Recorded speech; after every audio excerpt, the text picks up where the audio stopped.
Bom dia, Japão. Boa noite, Brasil. Carlinhos Villaronga por aqui. Está começando mais um episódio. Episódio é ótimo, né? Opiáceos, né? Episódio do Mochiori Podcast, com transmissão ao vivo para o Facebook, YouTube e hoje experimentando, porque eu tô ficando moderninho, nós estamos fazendo uma transmissão para a Twitch. Olha que chique, coisa linda. Hoje nós vamos conversar sobre TDAH, o que é esse trem e como é que a gente pode viver bem com ele, porque a intenção aqui do nosso podcast é contribuir para que você tenha uma melhor qualidade de vida no Japão. A nossa convidada de hoje, ela é publicitária, jornalista, podcaster, uma pessoa muito criativa e simpática, Tata Finoto, lá do Brasil, da tribo TDAH. Seja bem-vinda ao Japão, coisa linda.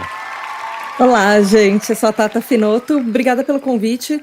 Para quem estiver assistindo, eu sou uma mulher branca, eu uso óculos de armação arredondada vinho, eu tenho cabelos castanhos com luzes loiras, eu estou com uma camiseta rosa, estou dentro de um quarto branco com uma luz ao fundo meio roxa, e eu acho que é isso, batom vermelho, é isso.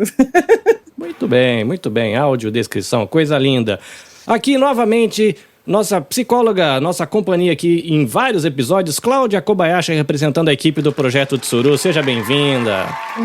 Muito obrigada, bom dia, pessoal. Bom dia aqui no Japão, boa noite, pessoal que está assistindo no Brasil. Eu faço a minha audiodescrição, né? Sou uma mulher oriental, né? Cor de pele mais clarinha também, né? Cabelo comprido até passando do ombro, estou com um vestidinho quadriculado, preto e branco, uma maquiagem leve, é isso. Muito bem, coisa linda. Estreando aqui no Mochiori, Mili Miyata, representando os educadores dessa terrinha do sol nascente. Seja bem-vinda. Bom dia, boa noite. Coração quase parando. Eu tenho cabelo preto, tenho traços italianos, estou usando um óculos quadrado, vermelho com preto, sou branquinha, batom marrom, uma blusa, um casaco azul e uma blusa preta. Muito bem, coisa linda. E para você que ainda não me conhece, eu sou um autêntico solteiro paulistano japonês, homem branco, magro, alto, tenho barba, cabelo e bigode castanhos escuros raspados com máquina, olhos verdes, um narizinho alto, né, como dizem os japoneses, né, meu nariz é alto, óculos de armação plástica retangular preto, estou usando um fone de ouvido de estúdio, no primeiro plano aqui um microfone de estúdio, ao fundo uma parede branca com vários quadrinhos coloridos. Se você está passando aqui pela primeira vez, Mochiori é uma palavrinha japonesa que quer dizer junta pratos. A ideia de que nós estaremos aqui, né, essa transmissão está acontecendo numa tela retangular, tem 4 molduras, eu estou do lado direito superior, a Tata está do lado esquerdo superior, lado inferior direito a Cláudia, lado inferior esquerdo a Mili. E essa palavrinha Mochiori quer dizer junta pratos, é a ideia de que nós 4 vamos aqui trazer os nossos conhecimentos, os nossos olhares, as nossas vivências, e para a gente crescer junto com você, que é ouvinte. Então você também pode aí nos comentários participar, deixar a sua pergunta, a sua consideração. A gente sempre fala, né? Seja gentil, seja educado, né? Faça uma pergunta que seja interessante para você também. A sua dúvida pode ser a dúvida do seu coleguinha ou da sua coleguinha do lado. E vai ser muito massa. Esse episódio ele tem o apoio do coletivo Podosfera Nipo Brasileira e também tem o apoio do Projeto Tsuru, que tem ajudado, né, a comunidade brasileira no Japão com a questão de saúde mental, nutrição, fonoaudiólogos. Então, muito massa, obrigado, né, aos nossos apoiadores desse episódio. Se você, querido empreendedor, acha legal o que a gente faz por aqui, você pode nos apoiar, assim, anunciando no nosso podcast. Nós vamos ficar muito felizes e vamos ser massa. Bom, a galera provavelmente conhece uma parte da galera que está aqui, não conhece a outra parte, então eu vou começar aqui pela nossa convidada de hoje. Tata, conta um pouquinho mais sobre quem é você, o que você faz, onde você vive, se você comeria natô ou não, que são perguntas muito relevantes. Olha, eu tenho curiosidade para comer natô, mas talvez não seja alguma coisa... Eu tenho um paladar bem doce, então talvez não seja uma coisa que me agrade tanto, mas eu amo culinária japonesa, é um sonho ir para o Japão. Inclusive fiz, uma das minhas faculdades foi japonês, não falo, esqueci, mas enfim, mas eu sou formada em publicidade, propaganda e marketing, Eu sou formada em jornalismo também, eu tenho uma dupla graduação. Eu fiz uma pós em semiótica psicanalítica e eu criei um projeto há quase 4 anos que chama Tribo TDAH, que é uma comunidade de acolhimento sobre TDAH. Eu não encontrei na época nenhum podcast, o meu foi o primeiro podcast em português do mundo sobre TDAH, e justamente porque eu senti um pouco dessa falta de falar de igual para igual, não com aquela visão de especialista para paciente, com a visão de, até em alguns conteúdos que eu encontrava, superioridade, sabe? Tratando o TDAH só como um transtorno, não como milhões de pessoas no mundo que vivem com isso no dia a dia, influencia a nossa vida em diversos aspectos. Então, a ideia do podcast, da comunidade, é justamente isso, é acolher pessoas, mostrando que o TDAH influencia em diversas partes da nossa vida, e cada episódio do podcast, tanto no Twitter quanto no Instagram, eu tento mostrar coisas, aspectos diferentes, que com embasamento científico, estudos acadêmicos publicados em revistas verificadas por pares, enfim, que como que isso é importante falar, e até como é importante o diagnóstico, e se conhecer um pouco mais, entender o que é esse transtorno, como ele afeta você, e especialmente se perdoar, porque ele tem uma carga muito grande na nossa vida também. Olha, então, você falou... acho que talvez seja um resumo. Você falou 2 coisas aí que me chamaram a atenção, gostaria de ressaltar. Primeiro é a questão da comunidade acolhedora. Realmente, ouvindo o seu podcast, a gente se sente acolhido. É engraçado assim, a maneira como você começa faz a sua introdução é massa, faz essa introdução, eu gosto tanto dela.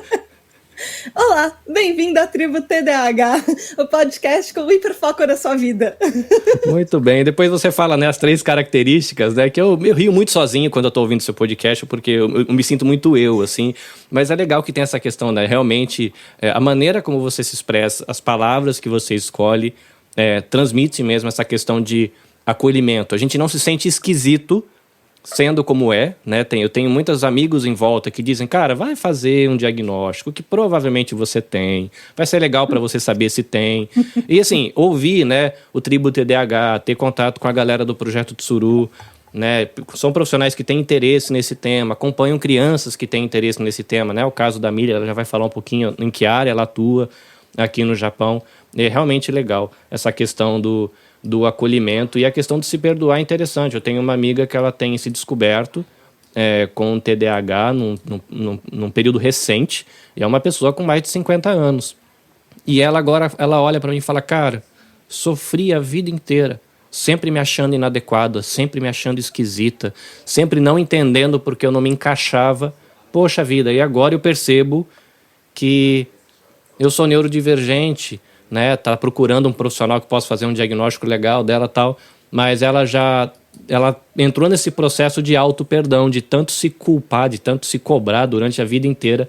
Isso é muito legal e tem me ajudado também a me olhar um pouquinho mais. Cláudia, fala um pouquinho mais sobre você, da sua formação, que atividades você desenvolve aqui no Japão, só para o pessoal lhe conhecer melhor, porque tem uma galera lá da tribo TDAH que está acompanhando, é interessante eles conhecerem vocês. Inclusive, eu tenho ouvintes no Japão, então é bom, porque tem gente que às vezes me pergunta, eu não encontro gente por aqui, porque é muito difícil, às vezes as pessoas não acreditam, não dão diagnóstico. E aí, fica aqui a nota, né? A galera do Projeto Tsuru, eles fazem atendimento presencial em alguns casos, mas eles são muito fortes no atendimento online, em português, espanhol, inglês e japonês. Então, às vezes, o seu ouvinte tem um filho que tá aí, né, Sim. Ansiedade, depressão, e fala só japonês, mas você queria alguém que fosse japonês, mas tivesse um coração brasileiro. Tem gente na equipe para isso. Então, até por isso a minha parceria com eles, né, por essa preocupação com o bem-estar do brasileiro, e eles têm feito um trabalho muito legal aqui. Então fica aí, né, o nosso elogio para a equipe do Projeto Tsuru. Inclusive a Cláudia tá lá. Cláudia, conta um pouquinho mais sobre você, em que região que você tá no Japão. E aí, come natô ou não? Vamos ver, que é a polêmica de hoje. Eu como natô. Eu sou psicóloga, né? Eu me formei na PUC do Paraná em 2006. Aí, desde então, eu atuo na área da saúde mental, na psicologia clínica. Sempre, há uns 10 anos que eu comecei a atender mais, a começar a escutar mais do TDAH, que até então eu atendia mais os pacientes com transtorno afetivo bipolar, né? Claro que existe uma comorbidade, né, entre o TDAH e a bipolaridade, os transtornos de ansiedade, que também são muito mais, não que eu não trate hoje crianças aqui eu tratando crianças aqui com TDA, mas a gente sabe que existe uma comorbidade entre transtorno de atenção e hiperatividade e os transtornos de ansiedade também, que são o meu maior, os transtornos de humor. Então, eu sou terapeuta cognitiva e comportamental, né? Também trabalho com brain spot no MDR, que também tem se provado muito eficaz também no tratamento de adultos, adolescentes, também crianças com TDAH e trauma, né? Que a gente sabe que existe todo esse sofrimento, né? Até principalmente adultos que não foram diagnosticados, né? Adultos diagnosticados tardiamente, existe todo um trauma de infância devido aos seus comportamentos que já se manifestavam naquele período, mas que não eram tão compreendidos. Atualmente eu atendo 2 crianças com TDA, né? E começaram um tratamento medicamentoso agora. Eu falo com elas apenas em japonês, elas não falam português. Elas entendem alguma coisa, mas elas não falam idioma. E eu atendo, faço a orientação dos pais para como eles devem agir, aí aqui no Japão, como que eles lidam também, eu acho muito interessante como eles lidam com o TDAH, né? Isso é interessante, a gente vai voltar nisso, e uma coisa que a Cláudia já deixou um gancho aí, né? Ela citou de que ela tem acompanhado crianças com TDA, e a Tata, ela sempre fala no podcast, né? TDA com ou sem H, né? E a gente vai entrar nessa questão, se sempre tem o Hzinho do TDAH ou se não. Mas, Mili, fala um pouquinho do que você faz. Você tem trabalhado na área de educação, diz aí o nome da sua escola, em que região ela está no Brasil, que crianças ela serve, né? De que idade a que idade? Bom, eu sou a Mili Miyata, eu tenho uma escola de educação infantil no Japão, em Toyohashi, e por conta das crianças, né, por conta de uma grande amiga e as crianças, eu me autodiagnostiquei TDAH há quase um ano, né, e eu fui pesquisar para ajudar os alunos que eu tinha. Gente, que diabo é isso, TDAH, que essa criança acaba com a minha vida, destrói minha escola inteira, que é isso? E ali no primeiro resumo de 6 linhas, eu vi a minha vida inteira escrita ali. Eu me emocionei muito e eu printei a tela e mandei pro meu marido. Ele falou, cara, eu não sei o que é isso, mas isso é você. Então, tipo, né, a partir dali começou uma batalha, meio que a Cláudia e a Tata vão concordar comigo. Você diagnosticar uma criança, eu não posso fechar diagnóstico, né? Eu tenho 8 especializações na área, não posso fechar diagnóstico, mas eu posso falar, mamãe, então, vamos procurar alguém, né? Tem esse, né? Tem isso, tem a fala, né? Tá um pouco atrasada, 4 anos a criança não tá falando, né? E assim, como professora, como educadora, como pedagoga, eu levanto essa bandeira do TDAH no Japão, porque os pais e as mães estão tão ocupados, fazendo zangueô, trabalhando, fazendo hora extra, tentando juntar um patrimônio, e a criança, ela tá ali pedindo, pelo amor de Deus, alguém me olha, alguém me resgata, crescendo sem autoestima, né? Eu cresci sem autoestima, porque esse moleque é encapetado, esse moleque não para, meu Deus, essa criança, que é isso? Pai, a mãe não dá educação. Então, essa é a Mili Miyata, alguém que hoje em dia eu vivo para que os pais e as mães no Japão tenham pelo menos um mínimo de consciência de quão sério é o TDAH. Maravilha. Esse aqui, o Mochiori, eu acredito que eu tento, pelo menos, né? Faz parte da linha de trabalho que eu tento buscar, é a questão da conscientização. Por exemplo, aqui eu trato de depressão sem tabu nenhum, a gente fala de crise de ansiedade, crise de pânico, a questão do transtorno bipolar.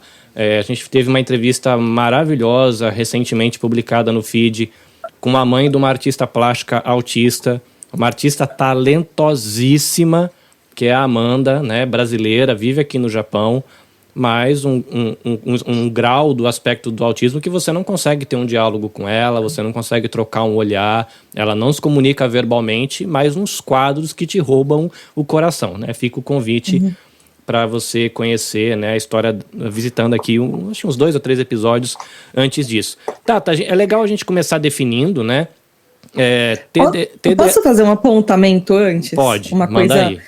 Eu queria destacar uma coisa que a Mili falou, que é extremamente importante comigo, pelo menos na minha história foi bem importante, que os meus pais, minha mãe principalmente, ela desconfiava do meu TDAH quando eu era muito nova, mas a primeira pessoa que falou para minha mãe, para ela procurar um psicólogo infantil, na verdade, foi a minha professora da primeira série, que foi quando eu tive o diagnóstico. Então, as pessoas acham que é só um papel, talvez, da família ou de psicólogo, psiquiatra, médico, procurar, mas não. Existe um papel fundamental até na educação, não só infantil, mas a educação de adolescentes, até professores universitários, que às vezes o número de subdiagnósticos no mundo é muito grande.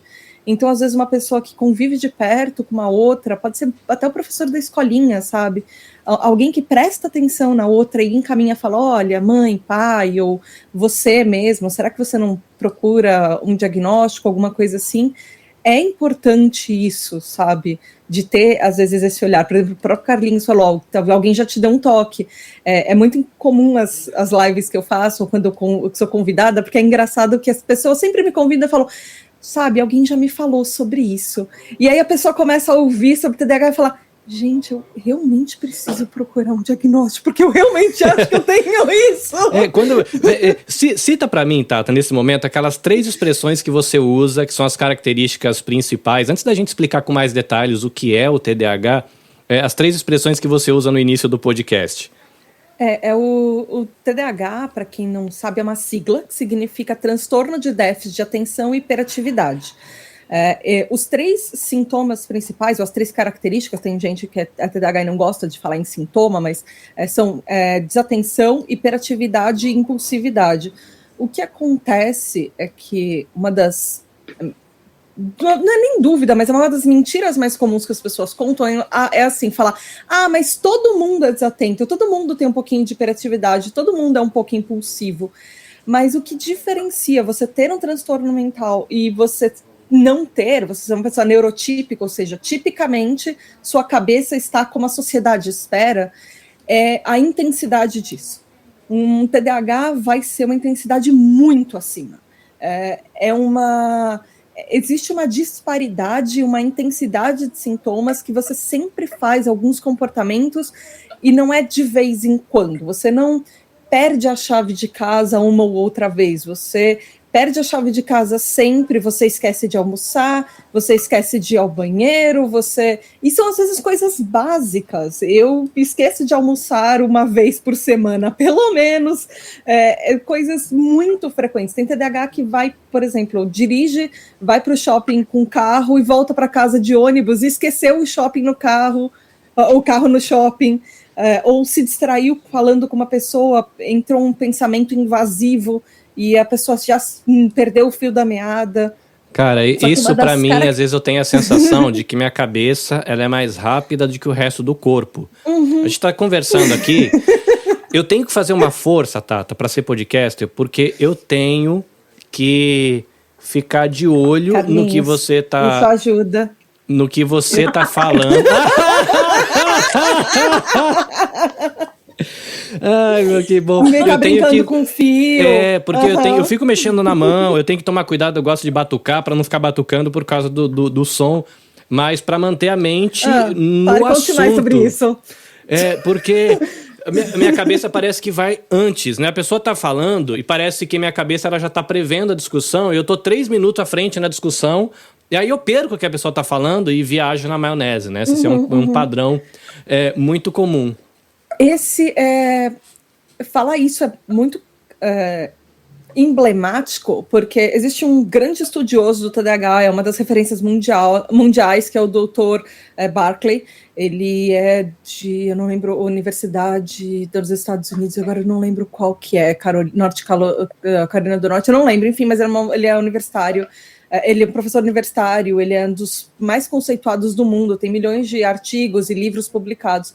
E ele fala que o TDAH não é um transtorno do déficit de atenção.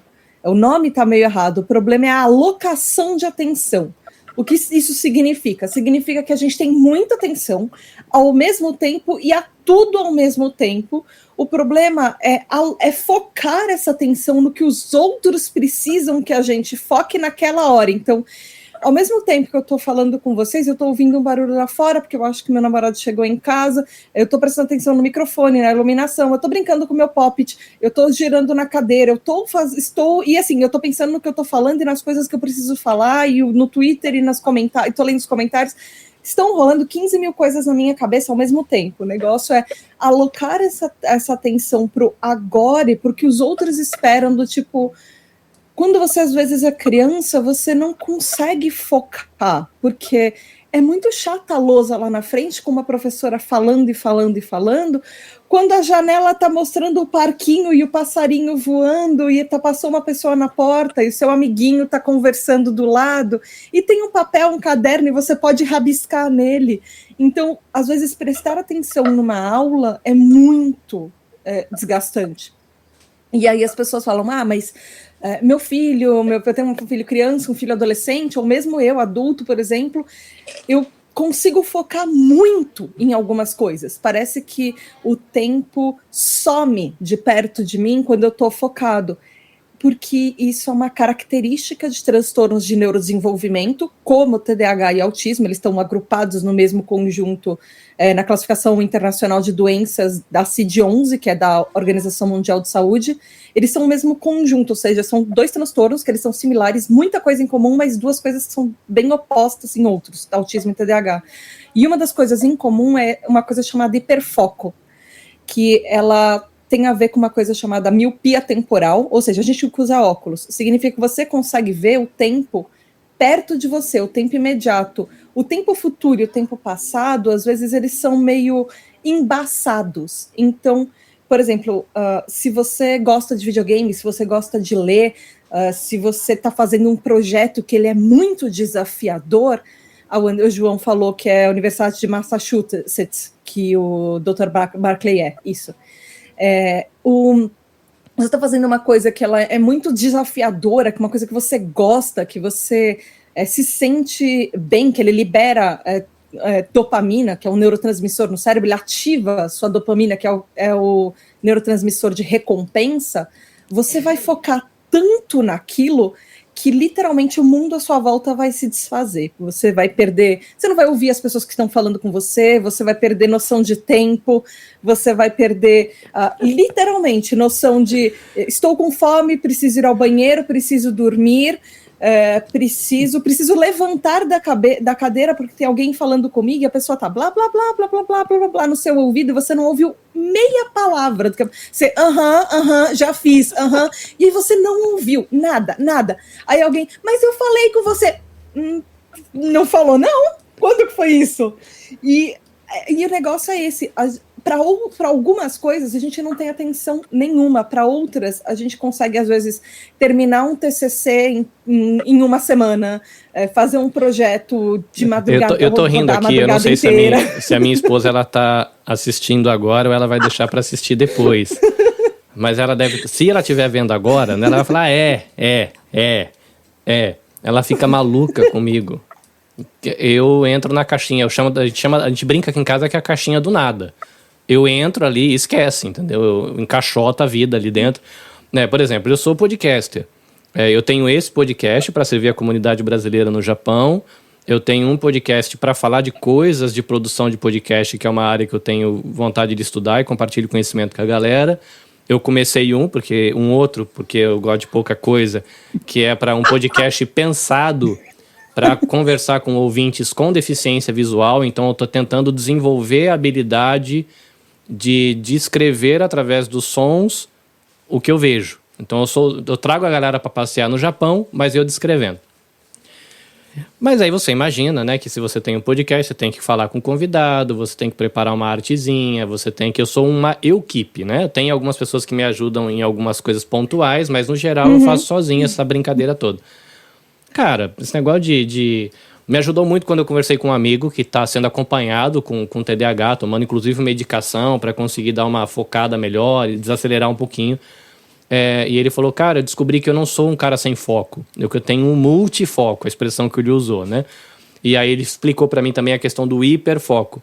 Cara, às vezes eu sento aqui para fazer um negócio, e aí eu tenho aqui, né, tá o WhatsApp aberto, tá o Telegram aberto, tô vendo as notificações do PC chegando, comentário, papapá. Cara, eu sento para fazer uma edição de podcast, eu passei 4 horas fazendo uma arte para uma live que vai acontecer daqui a um mês e esqueci da edição, entendeu? Isso é normal, é o cotidiano da gente. É muito interessante. Uma palavrinha que eu queria que você conversasse um pouquinho mais com a gente, que me chamou a atenção, é quando você fala neurotípico e neurodivergente. Eu achei muito interessante, até por a maneira como ela lança a luz sobre essa característica, porque eu não sei como é que a Cláudia ela percebe isso lá no consultório. Vou até aproveitar para provocá-la um pouquinho aqui. Mas, sei lá, quando a gente fala de depressão, ansiedade, bipolaridade, autismo ou qualquer outra síndrome, normalmente, né, tem aquele estigma de a gente entender de que são pessoas com defeito, né, com todo o perdão da palavra, né, mas assim, não, se a pessoa está com depressão, ou é preguiça, ou é má vontade, bipolaridade é frescura, né, TDAH nem existe, é para, sei lá, vender remédio, não existe criança hiperativa, isso aí é tudo frescura, na verdade é capitalismo puro. E essa questão de falar neurotípico e neurodivergente, eu acho que lança a luz de um jeito muito interessante para o negócio. Né, primeiro eu vou perguntar aqui para a Cláudia, antes da gente entrar, pedir para você explicar um pouquinho essa questão da neurodivergência, né, que eu achei muito interessante isso. Não, você é normal, só que você é um normal um pouquinho fora da curva do que as pessoas são, né, normalmente, vamos colocar assim, né. Como é que a galera chega no consultório, Cláudia? Tem muito negacionismo, a galera encara de boa um diagnóstico, ou a pessoa nega até o último, fui eu, mas você sabe que não sou eu. Como é que é isso dentro do consultório? A galera encara isso de boa? A galera foge da situação? Como é que é isso no consultório? Aqui eu falo aqui do Japão, desde que eu vim, né, da experiência do Japão. No Brasil, os pais até, quando recebiam as crianças com diagnóstico, os pais no início ficavam, mas certo mesmo, quando os professores da educação infantil ou do ensino fundamental colocavam a criança para fazer uma avaliação psicológica, para levantar dados, realmente, né, eles ficavam meio... Assim, aqui no Japão, não. Aqui no Japão, eles já pesquisam na internet, eu acho que eu tenho isso, eles vão atrás do médico, não necessariamente, pelo menos os jovens que eu atendo aqui. Eu vi na internet, eu vi num podcast que eu tenho ADHD, né, que é a sigla em inglês, e aí eu vou buscar, eu vou ir, eu tenho isso. Aqui também a questão do diagnóstico, aqui no Japão, não sei a Mili como é que ela vê, mas eu vejo que aqui tem muitas necessidades de um diagnóstico, preciso ter um diagnóstico. Aqui o TDAH, ele é visto como um dos transtornos de desenvolvimento global, né, que eles chamam de Hattatsu Shogai, né, que é o transtorno de desenvolvimento global. Então, eles incluem o TDAH nesse... Aí, se você não é nem TDAH, porque aqui eles também têm, sim, um grupo assim, que fala que TDAH é algo criado, esse negacionismo aqui no Japão sempre tem. Né? Então, assim, se não é TDAH e não é nem autista, não é nada, enfim, eles não fecham critérios para diagnósticos para TDAH, não fecha diagnóstico para nenhuma outra coisa, assim. Eles chamam de gray zone, né? Aquela pessoa que fica ali no meio, perambulando ali. Então, aqui no Japão, eu vejo que, pelo menos os pais das crianças recebem tranquilamente, eles não questionam. Aqui no consultório, justamente quando eles vêm, eles já vêm com... Eu não tenho mais feito avaliação, né? Aqui no Japão não tenho feito, eles já recebem a avaliação, né, dos profissionais de saúde aqui do Japão, e já me mandam a cartinha, e aí a gente começa o acompanhamento psicológico, mas eu vejo aqui que eles não... Os pais aqui das crianças não questionam. Mas... Cláudia, eu queria te perguntar uma coisa, porque esse gray zone que você falou, eu fico me perguntando se não pode acontecer por essa dúvida, porque a pessoa tem mais de um diagnóstico. Porque TDAH é muito comum a gente ter comorbidades. Todo transtorno mental vem com, às vezes acontece assim, é muito comum ter, não é sempre, mas 2, 3 comorbidades, às vezes até mais. Eu tenho TDAH com depressão e eu tenho altas habilidades de superdotação. Existem alguns estudos recentes que mostram que TDAH, autistas têm 40% de probabilidade de ter uma comorbidade com TDAH.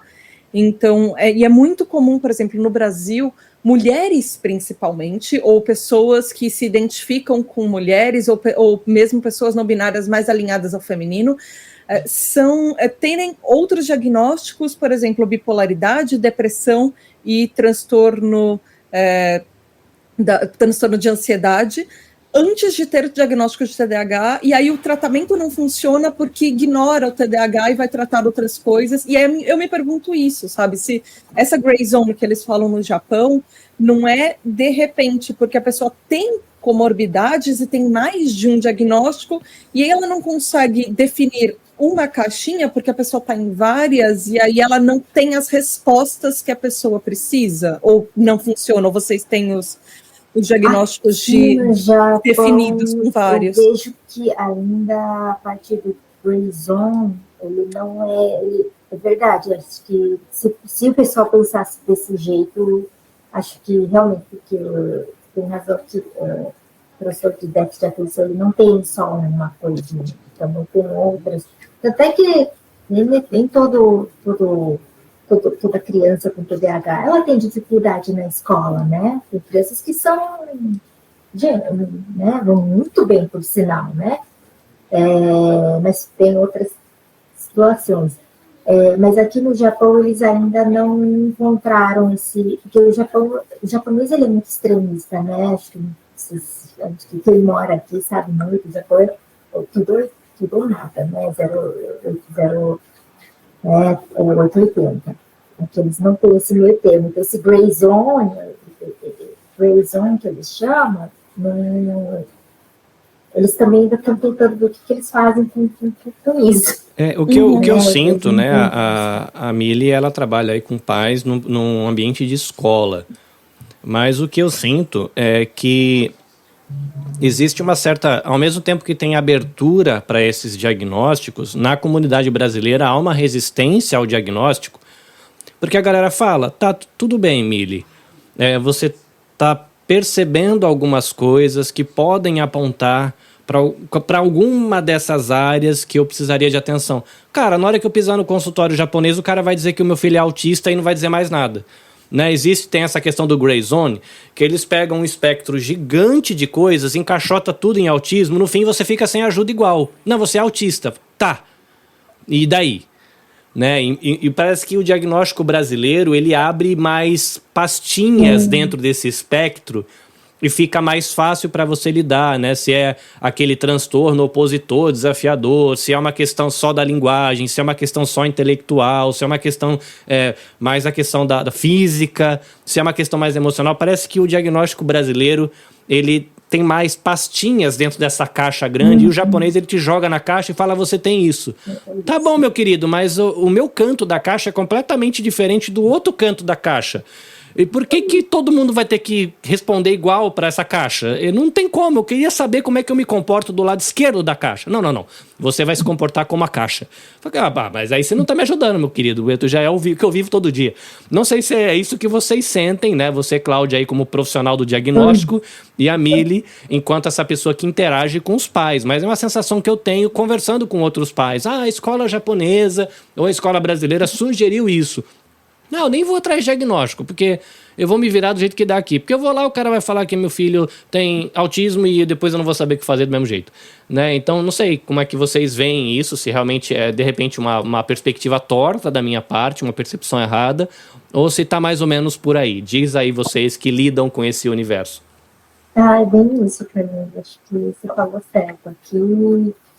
Aqui é desse jeito mesmo. Aqui todo mundo ou é autista, ou tem outros, né, ou fica ali. Né, acho que ainda carece muito, né, essa questão. Acho que o Japão ainda caminha para isso, mas com certeza ele caminha ainda para essa abertura. Até hoje a psicoterapia ela é vista aqui como algo horroroso, né? Então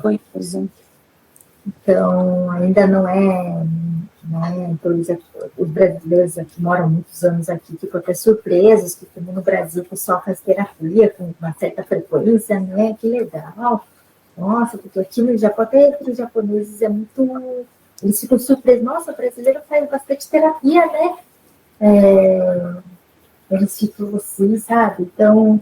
Eu vou fazer uma generalização. É bom. É bom e eu acho que a geração mais nova, ou pelo menos a gente nesse contexto mais contemporâneo, a gente está perdendo um pouco o preconceito com essas coisas.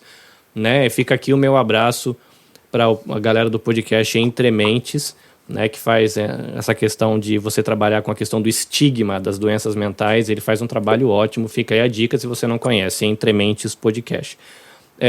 Mas a galera aqui do Japão, a gente carrega uma tradição do Brasil de 30 anos atrás, né? No Brasil, a galera tá no Instagram, a galera tá sei lá, em outras ferramentas, TikTok, e você pega no Japão mais forte é o Facebook. A gente tá uma geração antes nas coisas, né? Tem coisa no Brasil que tá super, sei lá, uma discussão que tá super pra frente no Brasil, a gente tá vivendo muito para trás. Eu acho que por isso que aqui tem essa resistência. E aqui é uma percepção pessoal também. Me parece que na cultura japonesa, quando você conversa com os japoneses, se você fala que você está fazendo um tratamento psiquiátrico ou psicológico, rola aquele negocinho assim de... Parece que o mais natural e o esperado é que você force a coisa até você quebrar e opte pelo suicídio se você não conseguir dar conta, que parece que o caminho mais comum. Parece mais natural aceitar um tentante de suicídio ou uma pessoa que fez aí, né, alcançou o objetivo dela num processo aí de suicídio, do que imaginar uma pessoa fazendo 5 anos de tratamento com medicação para ter uma qualidade de vida melhor. Parece que assusta mais do que você ouvir de que a pessoa foi para a tentativa de suicídio ou chegou às vias de fato e conseguiu. Antes de continuar tem elementos aqui... que você está falando que parecem... muitos descritos, inclusive numa obra que foi lançada agora, que é o filme Tudo em Todo Lugar ao Mesmo Tempo, aquele Everything Everywhere All at Once, que foi feito pelo Dan Kuhn, que é TDAH, ele é roteirista, criador, diretor do filme, e ele se descobriu TDAH, ele teve o diagnóstico de TDAH enquanto fazia o roteiro, procurando sobre TDAH para fazer uma protagonista TDAH. Então, ele é um filme basicamente que se passa na cabeça de uma pessoa TDAH, mas o que você descreveu parece muito isso, e ele tem esses traços de países orientais por causa da descendência e tudo, e parece muito o filme, isso que você falou. Eu não assisti ainda e já me deram ótimas indicações desse filme. Eu tô com um episódio parado que o cara falou assim, você não assistiu, para aqui, senão vai estragar a tua emoção. Não dá para contar spoiler, é maravilhoso. Antes da gente seguir, eu quero deixar abraço aqui para a galera que está no chat aqui, super ativa, parabéns para vocês. Aka Kitsune, Jun Miyata, Fernando Rossi, João Queiroz, Amanda Yamura, quem tem mais aqui? Mayara Gerthard, provavelmente está errado. Carla Franciele, não vou tentar falar seu sobrenome, porque tem muita letrinha junto aqui. Quem mais que apareceu aqui? Gustavo Petri, Anlônio, tem mais gente aqui embaixo. Fernanda Tavares, eu acho que eu não esqueci de ninguém. Obrigado pela participação de vocês, a interação de vocês no chat está maravilhosa e acaba aí somando para nossa discussão. Muito bem, uma coisa que a galera, inclusive aqui do chat, provocou a gente para conversar, quando nós somos neurodivergentes, inclusive, Tata, na minha emoção aqui, a gente não falou dessas palavras, né? Eu lancei lá atrás, meia hora atrás, essa questão do neurodivergente, a gente não voltou nisso, né? Desenvolve um pouquinho mais a questão da pessoa neurotípica e neurodivergente. E aí uma curiosidade pessoal minha, é só a galera da tribo TDAH que cabe na neurodivergência ou tem mais coisa dentro desse aspecto, quadro e jeito de funcionar da gente? Não sei, enfim, desenvolve um pouquinho mais isso, por gentileza. Não, então, o neurodivergente é que, neurologicamente, a gente diverge do típico da sociedade. Por isso, neurodivergente ou neuroatípico, o A como uma denominação de negação, e o neurotípico, ou tipicamente o que a sociedade espera. Então, se o seu cérebro funciona de uma maneira diferente, e muitas neurodivergências são bioquímicas cerebrais que foram desenhadas diferentes desde o nascimento, por exemplo, o TDAH, você nasce TDAH, você não adquire o TDAH. E ao mesmo tempo, muita gente acha que TDAH é só na infância, mas eu não, ao fazer 18 anos, eu não perco a minha carteirinha de TDAH e eu ganho a carteira de motorista. Ele não funciona assim. É um transtorno que acompanha a vida inteira. Assim como não existe ex-autista, não existe ex-TDAH. Então, neurodivergentes são pessoas que o funcionamento cerebral, muitas vezes, está diferente da sociedade. Então, a gente tem coisas, tem particularidades que elas são... existem limites, e todo ser humano tem seus limites, tem as coisas até o ponto que você sabe que você consegue fazer. Então, o TDAH tem pontos que a gente sabe que até aqui eu posso me esforçar, mas a partir daqui eu tenho certas coisas que meu TDAH me dificulta muito mais do que as outras pessoas ao meu redor.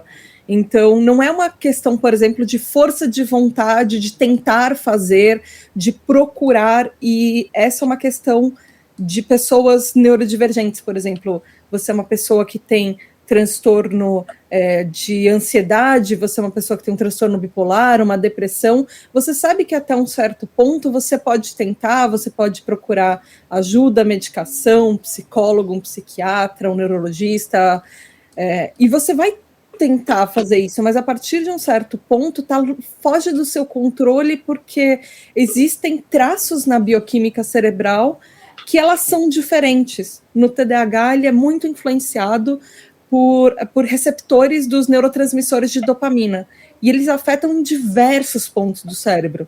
Por exemplo, ele afeta em insônia, ele afeta numa parte de sono, por exemplo, que no TDAH é muito comum você ter uma noite, às vezes, dormida, mas você acorda se sentindo cansado, porque essas ligações do seu cérebro não foram tão bem feitas durante o sono, e você acorda aquela sensação de eu tô acabado, parece que eu não dormi. Reação silvestre. Exato, e sabe, por exemplo, a parte da atenção que eu estava falando, que às vezes a gente consegue focar ou não focar, não é o hiperfoco e a falta de atenção não estão ao nosso controle. A gente tenta controlar isso de uma certa forma, mas pessoas que, por exemplo, falam a gente, você está me interrompendo, você está falando demais. A gente tenta controlar isso, mas existe uma culpa muito grande, alguns mecanismos que a gente chama de máscara, ou tem dois mecanismos no TDAH e em outras neurodivergências que chamam mascaramento e espelhamento, que são o masking e o mirroring, que é você mascarar os seus sintomas tentando imitar ou espelhar comportamentos de pessoas neurotípicas. Então, eu observo pessoas neurotípicas como elas se comportam, ou seja, elas ficam paradinhas e quietinhas enquanto os outros estão falando e esperam a sua vez de falar para não interromper. Então, eu espelho esse comportamento para ser mais aceita na sociedade. Mas, dentro da minha cabeça, eu estou repetindo uma frase para não esquecer e eu não ouvi o que a outra pessoa falou ou interrompi sem querer. Então, existem alguns limites que o nosso comportamento, por mais que a gente tente, ele foge um pouco do que a gente consegue. E assim, não é só neurodivergente, todo mundo tem os seus limites. Então, mas existem coisas que a gente não consegue mudar. Eu não consigo mudar a bioquímica cerebral que eu nasci, assim como eu não consigo mudar a minha altura, eu não consigo mudar a minha etnia, eu não consigo mudar, sei lá, algumas características que eu nasci que não dependem de mim. Então, a cor dos meus olhos eu consigo ter tanto controle sobre ela e sobre a minha altura, quanto eu consigo das características do meu cérebro, como elas foram desenhadas. E isso aqui é neurodivergência. Você falou aí de a gente ficar empolgado para falar. Eu sou conhecido no trabalho por um chefe japonês, ele me apelidou de metralhadora de conversa. É bem isso. Até por isso que, assim, eu me realizo no podcast. Porque aqui é um ambiente feito pra gente conversar. E até por isso eu amo tanto podcast, porque eu consigo fazer podcast fazendo limpeza, andando, dirigindo. É um ambiente onde eu consigo fazer as minhas várias coisas e ainda tá nesse conteúdo. Fazer pra mim, eu tô fazendo faculdade de marketing EAD. Dar o play nas videoaulas. É um sofrimento, porque eu tenho que acelerar, porque a minha cabeça ela vai falando, eu já tô lendo o material do lado, porque essa coisa muito... Doutora, já fecha o diagnóstico aí, por favor. Muito paradinha. É muito complicado. Mas, assim, às vezes, né, como a Tata falou, a gente não controla isso, mas as pessoas esperam que a gente se comporte, né? Às vezes eu tenho que aprender a me calar. A gente espera. Né? Eu tô quase tendo uma crise de ansiedade aqui. Exato. E me aquele... põe pra falar logo, senão eu vou morrer. Exato. E aquela questão, assim, de a gente tem também que desenvolver uma disciplina e descobrir onde está o seu limite, mas eu imagino que tem um pouco de indisciplina, assim como qualquer ser humano precisa ser treinado para lidar com algumas coisas. Mas às vezes quando eu quero muito falar e me calo, eu me calo. Me comporto bonitinho, mas no coração o sentimento é de tristeza. Parece que, poxa vida, eu queria tanto estar falando. É ruim. Aí eu vou provocar aqui pra gente ir para um outro bloco meio de... Poxa, a gente está entendendo um pouquinho mais o que é o TDAH. E ouvimos a Cláudia, ouvimos a educadora Amília, ouvimos a Tata. E acho que já deu para chegar à conclusão, com a participação aqui em massa da galera nos comentários, de que não é frescura, não é um negócio que inventaram pra gente colocar um selo bonito no canto do carro. Mas se nós somos neuroatípicos ou neurodivergentes, se pressupõe que nas nossas relações sociais a gente vai se comportar um tiquinho diferente do que às vezes o resto do grupo. Então, eu vou pedir primeiro um olhar de fora para dentro, um olhar, como a Tata fala, né, esse olhar acolhedor. A Mili está no contexto da educação, a Cláudia lidando com a pessoa neuroatípica, né, ou neurodivergente, e suas famílias, como ela falou, que ela ajuda muito a família da criança, a família do adolescente. A Tata, profissional, várias formações, provavelmente transita em vários universos profissionais. Então a gente pegar um pouquinho nesse contexto. Teve um dos participantes aqui, eu acho que foi o Fernando, que está aqui no chat, ele falou, olha... É interessante essa questão, né? A pergunta dele não era bem essa, a observação dele, mas me disparou esse gatilho, essa pergunta, da questão do acolhimento, né? Por isso a questão do podcast do acolhimento. Como é que a gente faz esse acolhimento? Né? Reconhecendo de que existe essa neuroatipicidade. Olha que palavra bonita que inventei agora. Eu vou até bater palma para mim, que eu achei o máximo isso, foi até difícil de falar. Como é que a gente pratica esse acolhimento? Né? A Tata aí tem esse olhar do ambiente de trabalho, a Mili nesse ambiente educacional, seja por parte dos educadores, seja por parte dos outros alunos, a Cláudia lidando com famílias, aí você escolhe quem fala primeiro, levanta a mão, faz dedinho, faz oi, não sei, pode falar à vontade. Mas primeiro a gente vai falar desse olhar do acolhimento. Como praticar acolhimento? Porque eu acho que é o mesmo acolhimento que a gente tem que praticar com a pessoa depressiva, com a pessoa com deficiência visual, pessoa com deficiência auditiva, com deficiência motora, cadeirante, enfim, acolhimento tem que ser praticado. Mas como praticar acolhimento com a galera da tribo TDAH, como é que funciona isso? O que ajudaria essa pessoa com diagnóstico de TDAH ou que acha que tem a viver de maneira melhor, mais saudável, se sentindo amada, se sentindo respeitada nas suas características. Quem quiser falar primeiro, fala, levanta a mão e manda ver. Mili, você está muito caladinha. Fala aí você. Olha, eu vou falar assim. Antes de eu falar sobre o acolhimento, vou falar para você sobre ser frescura, sobre... Eu ia te perguntar isso. Como que você consegue fazer podcast sem ser um Faustão da vida? Gente, Faustão, ele é TDAH, é óbvio. A Tarimai, que a gente fala aqui no Japão. Então, eu já estava aqui, eu já bebi 2 copos de água, já retorci meu negócio inteiro, meu marido já veio aqui falar que dá para escutar, eu torcendo o negócio. Eu olhei o tempo todo, vocês falando, eu olhando, o tempo vai acabar, não vou falar. Meu coração já está palpitando, as mãos estão suando, eu já cocei aqui, tá tudo empolado. Então, isso é uma crise de ansiedade por você querer falar e você precisar esperar. E eu tô medicada, eu costumo brincar que eu tô medicada, isso que eu tomo a medicação há 6 meses, não é a medicação que eu preciso, mas no Japão é retrógrado, a gente tá assim, parado no tempo, no meio do deserto, do Saara, só com aquelas cobrinhas e com cacto, você só tem o cacto para comer, isso seria a medicação no Japão. mas já é melhor do que nada. Então, eu tô medicada, eu brinco o tempo todo, olha, isso é porque eu tô medicada, imagina se eu não tivesse. Então, eu queria relatar para vocês isso, é tão forte que eu comecei uma crise de ansiedade mesmo, eu sabendo que é uma coisa importante, mas eu precisava falar. Então, isso já me pipoquei inteira, já o coração palpita, a boca começa a ficar seca, eu começo a sentir ficar dura aqui, né? Então, imagine isso para uma criança, né? Imagina isso para uma criança que não tem diagnóstico, que ninguém tá nem aí para ela. Então, o acolhimento, pelo menos aqui na educação infantil Tic-Tac, eu me lembro o tempo todo que eu sou TDAH, que a minha filha é TDAH. Eu me lembro que o meu casamento estava em ruínas, meu marido estava quase me largando, porque ele é japonês, né? É aquilo que você falou lá atrás. Ele cresceu no Brasil, mas ele é pai e mãe japonês sem mistura nenhuma, estudou em escola japonesa no Brasil. É uma educação extremamente rígida. Então, para minha filha, se eu não fosse TDAH, eu acho que meu grande milagre é ser TDAH, porque minha filha, ela sofreria demais se eu não fosse TDAH. A minha filha tem um pai japonês, onde você tem que esperar para falar, onde não sei o quê, tudo é regrado, você só levanta da mesa depois que todo mundo acabou de comer, você só come depois que fez tadakimasu, e para um impulsivo, né, a Tata estava falando, eu sou o combinado, né, eu tenho a impulsividade e eu tenho a falta de foco. Não, você não precisava nem falar, essa cadeira rodando... Muito bem, essas coisas não têm preço! A espontaneidade é tudo! Não posso balançar a cadeira. A hora que eu vi a Tata balançando a cadeira, vamos balançar a cadeira juntas!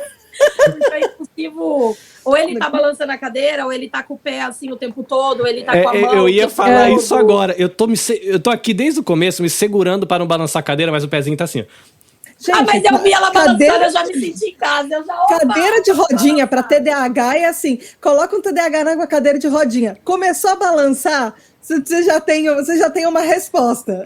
O fraco do TDAH, a cadeira de rodinha. O meu filho pequeno, a gente ficou observando, né, tentando ver quais são as características. Tem 6 aninhos, né, quais são as características e tal.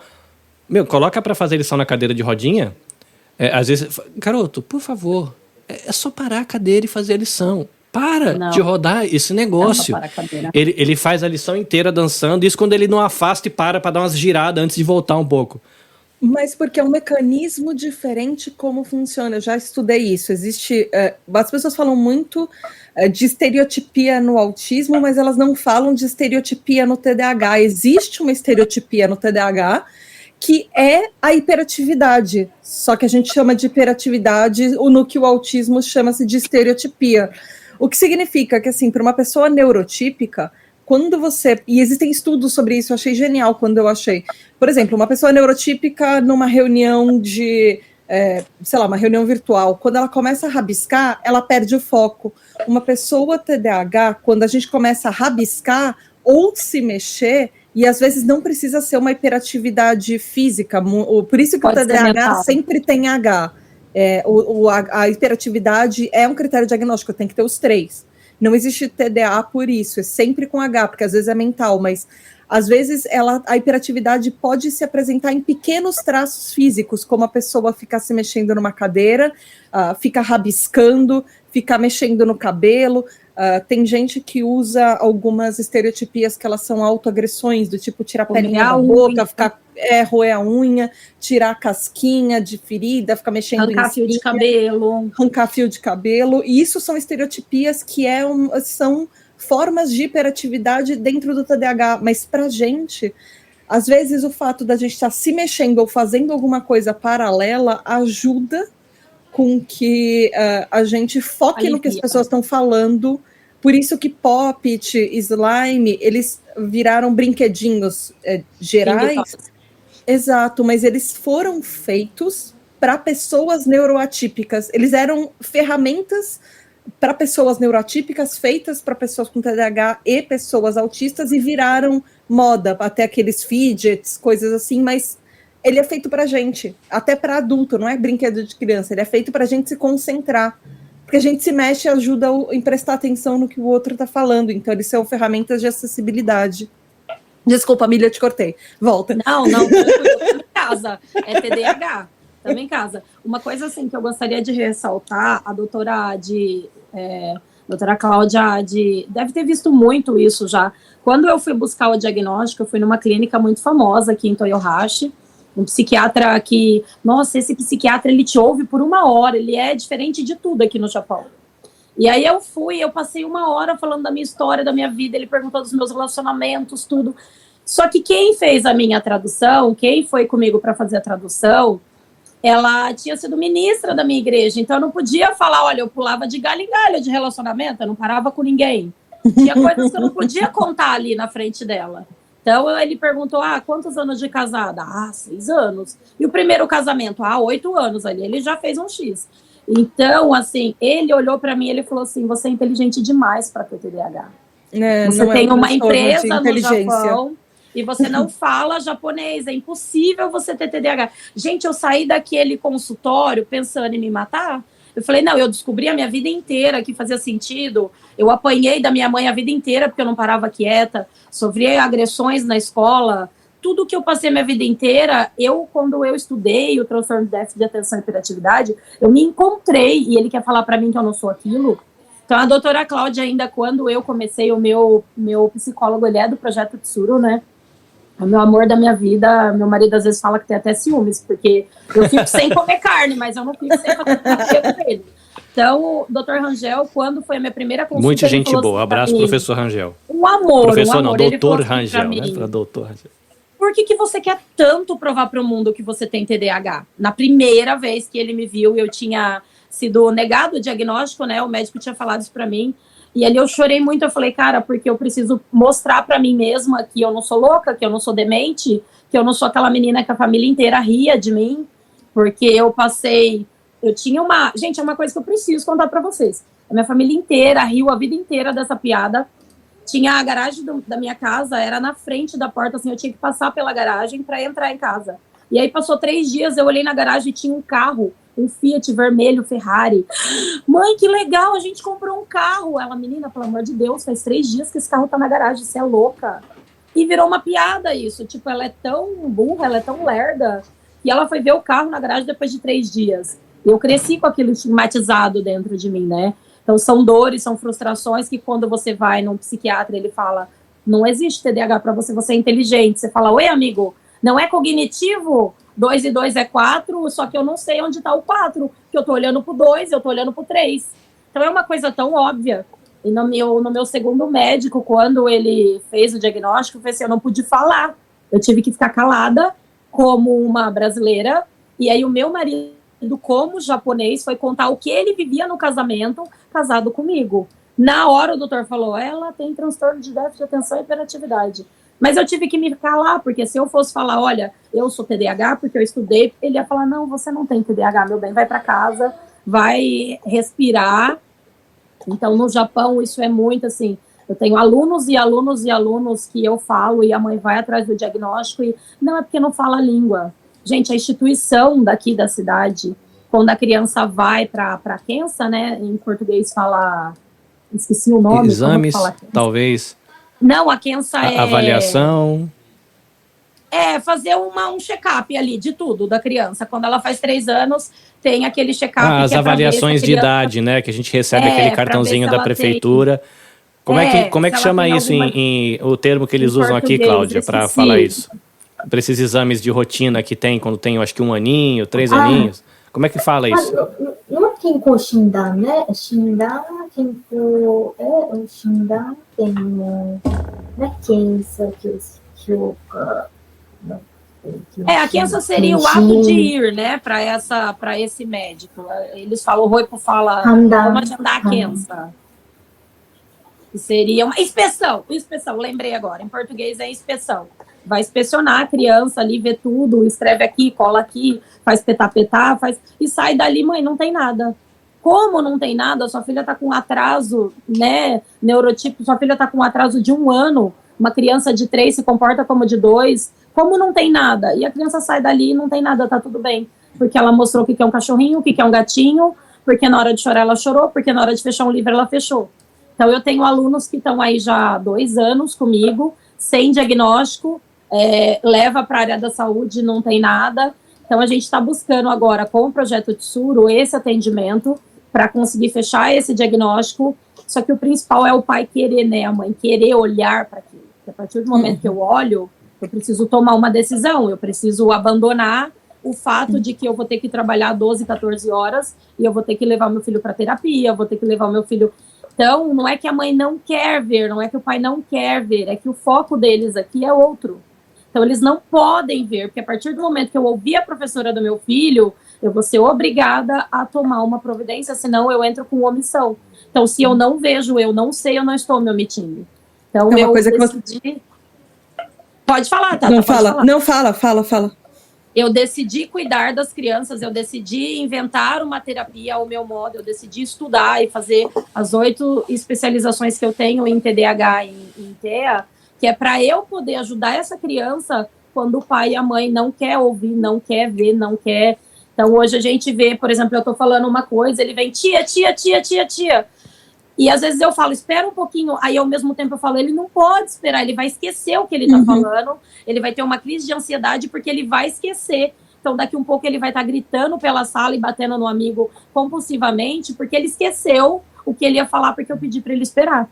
Então isso assim no Japão, gente, isso é muito triste, como educadora, como professora, como tia que está na sala de aula, e como alguém que faz uso da medicação, faz uso de psiquiatra e faz uso de terapia, essa zona cinza, eu vou falar para vocês, eu tenho um aluno que é diagnosticado com autismo leve, e a hiperatividade dela, assim, é gritante, fala, mãe, ela conversa, ela beija, ela abraça, tudo bem que autismo não é uma receita de bolo, cada autista é um autista, mas você vê que ela pode até ter um autismo leve, mas o TDAH nela é gritante. Não, mãe, autismo leve não tem medicação, não tem nada.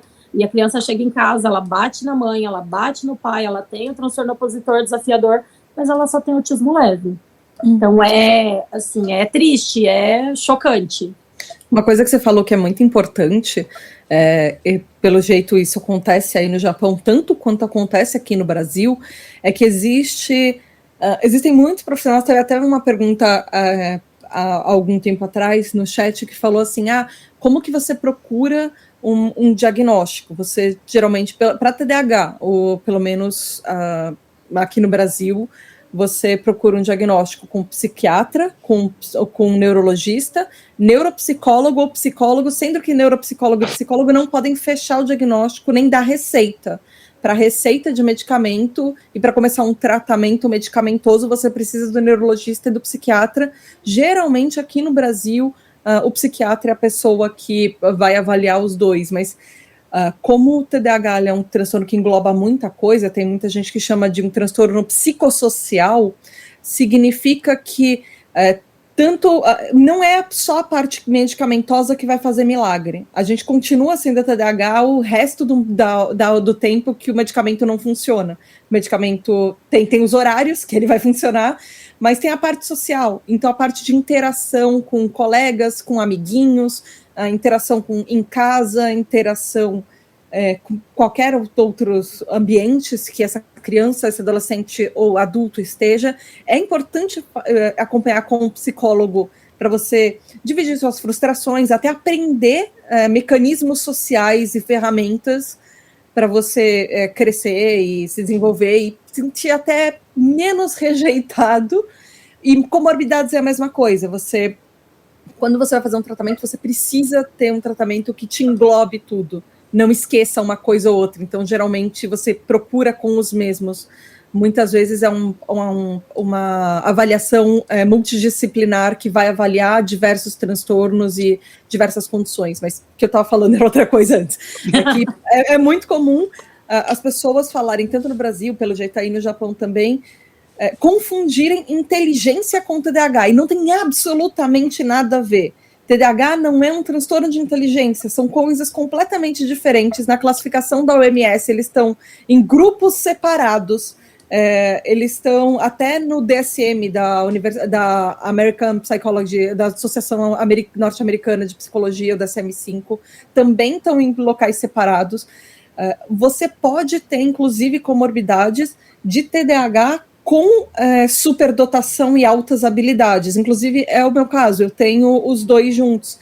Então, às vezes acontece que muitos TDAHs têm o diagnóstico negado justamente pelo que a Mili falou, sabe? Ah, você é muito inteligente. No Brasil tem muitos profissionais muito ruins que falam assim, ah, você tem diploma de ensino médio, você se formou no fundamental, você tem um ensino superior, você não pode ter TDAH, e não existe isso. Eu tenho 2 graduações, eu fiz uma 3ª faculdade, essa eu não me formei, porque eu estava fazendo 2 ao mesmo tempo, mas eu consegui fazer 2 faculdades ao mesmo tempo, uma de manhã e uma à noite, mas eu me formei em 2, uma eu não consegui terminar, mas eu fiz uma pós-graduação. Hoje, a Pretender para o TDAH é a minha própria empresa, que eu faço eu tento fazer essa ONG disso funcionar, sabe? Mas, assim, eu trabalhei mais de 15 anos em publicidade, em jornalismo, enfim, mas as pessoas confundem muito. Você não pode ser inteligente se você é TDAH. E não, você pode ser inteligente e TDAH ao mesmo tempo. Inclusive, existem... Eu acho fantástico isso. Existe cada vez mais estudos e pessoas renomadas fazendo, por exemplo, biografias, na verdade, do Da Vinci está cada vez mais comprovado que ele era TDAH. O número de obras inacabadas do Da Vinci é fantástico. Ele é um caso muito... porque ele, por exemplo, ele estava pintando um céu. Aí ele ia estudar astronomia e ele ia descobrir todas as constelações para pintar aquele céu, e aí ele esquecia aquela obra inacabada por 40 anos, porque aí depois ele foi focar em como desenhar o dedinho, então ele foi estudar anatomia humana, e ele foi fazer dissecação de corpos, e aí ele foi 15 milhões de projetos com 15 milhões de obras inacabadas, porque ele estava estudando um pequeno pedaço de como pintar aquilo, como esculpir, como fazer um outro projeto. Ele foi largando coisas no caminho, coisas ele terminava, outras não. Então, e quando ele focava em alguma coisa, às vezes ele demorava anos, ele procrastinava. Então, uma coisa não impede a outra. A gente tem pessoas TDAHs famosas que são extremamente inteligentes. Will Smith é TDAH, a Werneck. A Tata Werneck é TDAH. Ela não toma medicação, ela opta por não tomar medicação para não perder o personagem. Todo mundo achava que era um personagem, não é? Aquela é ela mesma. Ela é proibida de dirigir, né, pelos médicos dela, porque já bateu o carro 200 vezes. Então ela tem motorista e não toma medicação para poder ser quem ela é. O próprio Michael Phelps, medalhista olímpico, eu esqueci o nome dela, medalhista olímpica americana de ginástica olímpica, ela é TDAH também, eu esqueci totalmente o nome dela. Simone Biles, ela é TDAH também, não medicada.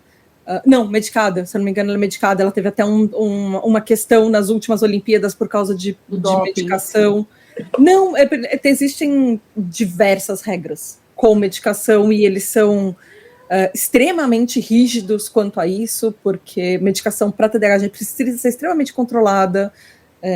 Enfim, não existe esse negócio de a indústria farmacêutica vai estar tentando te empurrar um medicamento ou a gente tem vantagens por isso, porque a medicação funciona para a gente tentar chegar num nível próximo ao controle que os neurotípicos têm, mas no momento que a medicação acaba, a gente volta a ser quem a gente era, e esse tentar chegar lá nunca vai tornar a gente neurotípico, ele não traz uma vantagem. Ele tenta ajudar um pouquinho, mas nunca chega lá. Isso foi interessante que conectou aqui com um comentário. Eu vou trazer alguns comentários aqui da galera que está participando. A Mayara disse que quando ela era criança, ela ouviu da mãe dela, que a mãe ouviu de alguma professora que a Mayara era hiperativa e que precisava colocar a menina na natação para tentar usar essa energia, né? Ela cresceu ouvindo essa história, mas ela só descobriu da questão do TDAH realmente no ano passado. O Fernando, ele disse que ele foi professor em escola pública no Brasil e essa questão da inclusão estava sempre presente nas preocupações da escola enquanto professor. E aqui no Japão, aparentemente acho que ele é professor ou interage com educadores, ele não conseguiu tanta preocupação nesse tema quanto no Brasil. Ele não sabe dizer se é só impressão dele, depois a Mila pode dizer.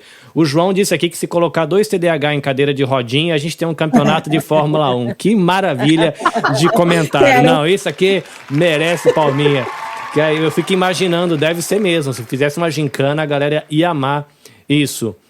Inclusive, Lewis Hamilton, outro TDAH. Ele falou numa entrevista. A Mayara diz aqui que eu quero dizer que lá atrás era difícil falar sobre esse assunto, sem a galera ter diagnóstico. Ainda bem que a gente tem espaços como esse hoje em dia para conversar sobre isso. O João e a Mayara trouxeram aqui como a gente lida, né, com a ansiedade enquanto está conversando. Um come o dedo, o outro mastiga a caneta.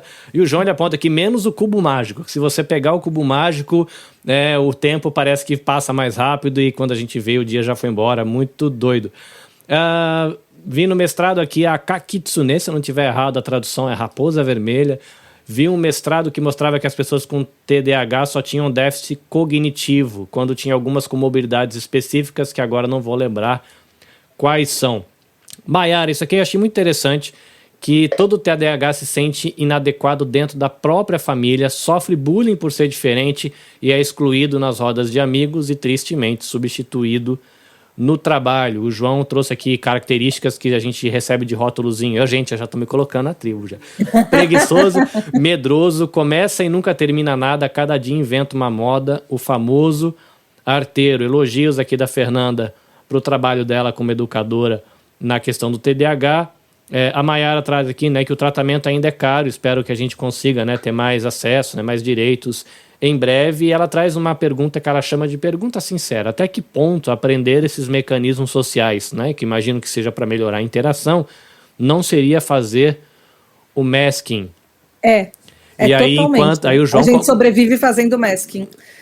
Aí o João ele complementa aqui, né? Enquanto nós tivermos que aprender os mecanismos sociais, nós estaremos fazendo masking, né? Tentando esconder quem nós somos. Gente, pra gente ir pro último bloco aqui, eu vou pedir para cada uma de vocês, mania de colocar número nas coisas, só por não sei, mas 2 dicas, né? Pra gente tentar deixar alguma coisa bem prática, até legal para fazer um cortezinho do episódio depois. 2 dicas para a pessoa com TDAH e 2 dicas para quem interage com essas pessoas, né, que sejam neurodivergentes. Que aí a gente acaba deixando uma coisa assim bem palpável, né? Porque às vezes a gente fala assim, do diagnóstico, a medicação, tal. Mas e no dia a dia, né? Como é que eu me viro? Que eu sou neurodivergente, mas eu tenho que viver o meu dia a dia. Eu tenho que trabalhar, tenho que casar ou não, vai depender da sua escolha de vida. Eu tenho que ter filhos ou não, mas se eu tiver eu vou ter que lidar com eles. Então, pensar aí em 2 dicasinhas, aí no final, né, cada um vai dar 2 para cada lado, né, 2 para quem interage com a galera da tribo e 2 para quem é da tribo. Aí a gente vai ter algumas, no final a Tata remata se tiver alguma coisa que ela acha que faltou, então ela começa e ela termina como a nossa convidada especial. Diga, Tata. Eu acho que tem uma dica que para mim é a principal, que dá para servir para os 2 grupos, tanto TDAHs quanto neurotípicos, sejam familiares, mães e pais, amigos, uma pessoa que está num relacionamento com uma pessoa TDAH ou um educador, aprenda sobre TDAH. Tanto para você mesmo, para você se entender, porque autoconhecimento vai abrir portas que às vezes você nunca imaginou que aquilo era o transtorno e você estava se culpando a vida inteira por isso. E para quem está de fora, tentar cobrar menos também. Você começa a entender a outra pessoa e você começa a aprender a ter um pouco mais de empatia quando você começa a entender a outra pessoa. Eu acho que gentileza também é fundamental, tanto para a gente se permitir ser mais quem nós somos e se culpar menos e ser mais gentil conosco, sabe? Entender que algumas coisas a gente faz e não é por mal, não é porque a gente está sendo desrespeitoso, não é porque a gente está sendo egoísta, é só porque às vezes a gente esquece, a gente não consegue, às vezes foge um pouco ao nosso controle. E para outra pessoa tentar olhar um pouco mais com empatia e perceber que todo mundo tem limites. E no nosso DH, geralmente, a gente costuma ter uma empatia bem grande porque a gente já sofreu tantas críticas, tanto bullying na vida inteira, que a gente tenta relevar um pouco mais as outras pessoas às vezes. Então, às vezes, trocar essa gentileza. Então, permitir que você não fique tão bravo com uma outra pessoa TDAH que está à sua volta, por ela, às vezes, não ter controle sobre algumas coisas que ela faz ou deixa de fazer, porque não é por mal. Eu acho que isso é muito importante, sabe? E, assim, existem pessoas babacas sendo TDAH? Existem. Tipo, existem pessoas babacas em todos os lugares. Existe neurotípico babaca e existe TDAH babaca, mas o negócio é você saber quantas vezes você está sendo duro demais com uma pessoa ou você está sendo duro demais com você mesmo. E isso é muito fundamental. Mili, diga aí, suas dicasinhas. Eu falei duas, mas fica à vontade para trazer uma só de cada, se você achar melhor, uma e duas, enfim, diz aí. Olha, principalmente para os pais, né? Se você pelo menos ouviu falar, se você vê que a criança não para quieta, se você vê que, no meu caso, uma das minhas comorbidades é a compulsão alimentar, né? Eu luto a vida inteira contra a compulsão alimentar. E eu vejo crianças que estão desenvolvendo, a minha filha mesmo, aos 5 anos, ela já tem compulsão alimentar. Então, o TDAH, ele deixa rastros, né? Eu defino assim, ó, se uma mãe falar, tia Mili, o que é? TDAH, você tem o cérebro de uma Mercedes e o freio de uma bicicleta. Exato. Né? Eu vi isso uma vez e eu achei maravilhoso. Então, respire TDAH. Se você é mãe de uma criança que é TDAH, se você é marido, se você é esposa, se você convive, respire o TDAH. Você tenha autonomia para que quando a pessoa ela estiver se perdendo, ela estiver em crise, você consiga resgatar a dignidade daquela pessoa. Porque, principalmente, os maridos e as mães vão ali fazendo rótulos e vai destruindo a autoestima daquele ser. Né? Então, o índice de suicídio de um TDAH após o diagnóstico, ele é altíssimo, meses após o diagnóstico. Porque quando você descobre, você fala, uau, descobri, eu sou assim, eu vou me encaixar agora no mundo. E o mundo tá nem aí pro seu TDAH, o mundo não tá nem aí. O meu marido, ele fala que ele tá escrevendo um texto sobre conviver com o TDAH. E em casa é muito difícil, assim, é uma coisa, assim, de chorar, de se desesperar mesmo, para mim e para minha filha, e para ele do outro lado. Então, você tenha autonomia sobre o TDAH, você vai entender o que é. E quando a pessoa tiver gatilhos, você vai estar um passo à frente. Em vez de julgar, você vai acolher. Em vez de soltar um gatilho para ela entrar numa crise, você vai conseguir contornar aquilo. E para você que é TDAH, a mesma coisa. Estude muito, tenha uma mentoria. Eu acho que a Tata tem mentoria, né, Tata? Acho que você tem mentoria, não tem? Sobre TDAH? Eu faço, na verdade, eu tenho um sistema de apoio e as pessoas que apoiam, elas entram, tem um grupo que tem atualmente 220 TDAHs, na verdade um pouco mais de 220 pessoas, mas é um grupo de apoio, assim, é um grupo das pessoas se ajudando, a comunidade em si. Eu tenho é um conceito meu que eu acho que a gente TDAH, a gente já passa por tanta coisa difícil no mundo que eu não vou negar informação para uma pessoa que não pode pagar por isso. Então, todo o conteúdo que eu faço, ele é gratuito por isso. Então, quem tiver alguma coisa a mais, R$10 para dar, a pessoa tem direito a entrar num grupo que é um extra. Não é uma coisa que está privando alguém de uma informação, por exemplo. Então, seria isso, assim, ter uma mentoria, né? Eu fiz 2 mentorias com pessoas incríveis, né? Sobre o TDAH. A Tata deve conhecer o Simon, né? Foi a minha primeira mentoria do TDAH para gente grande. Ali eu aprendi passos que eu fui me defendendo. Então, se você estudar, se você se cercar de informações, você vai conseguir desenvolver mecanismos no dia a dia, que não seria nenhuma máscara, seria respeitar a pessoa que está do seu lado. Não é fácil para quem convive com o TDAH, é muito difícil. Então, quando você estuda muito como TDAH, você se torna uma pessoa melhor, e quando você estuda muito como mãe, como quem que vive, você torna a vida da pessoa melhor. Eu vou trazer uma dica aqui que o Alexandre Maia colocou, se é que eu entendi a dica dele.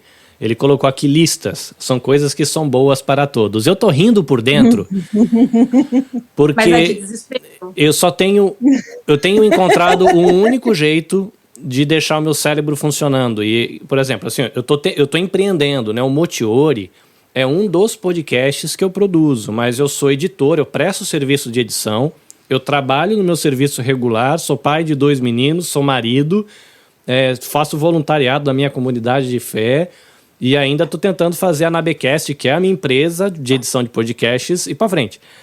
É óbvio, né? Se você tem vários caminhos, vários grupos de trabalho, a cabeça está virando uma maluquice. E eu penso em todas essas coisas ao mesmo tempo. Eu abri um Trello, né? Não sei se é uma dica. Você fez o sistema Kanban? É o Trello, né? Que você vai passando aqueles cartõezinhos. E eu tô trabalhando agora com o Trello para me marcar assim, as coisas que eu tenho uma ideia, eu já coloco no Trello para não perder. Senão eu passo o dia inteiro com aquela ideia na cabeça, morrendo de medo daquilo desaparecer. Né? E às vezes desaparece, eu fico muito triste. E colocando agora, eu tô trabalhando com o Google Tasks. Aí eu tenho lá assim, o que fazer hoje, o que fazer amanhã, o que fazer quando tiver tempo. Que aí eu chego agora, eu sento e eu olho a listinha. O que era para mim fazer agora? Não era para acessar o e-mail, não era. Aí eu faço aquilo, check.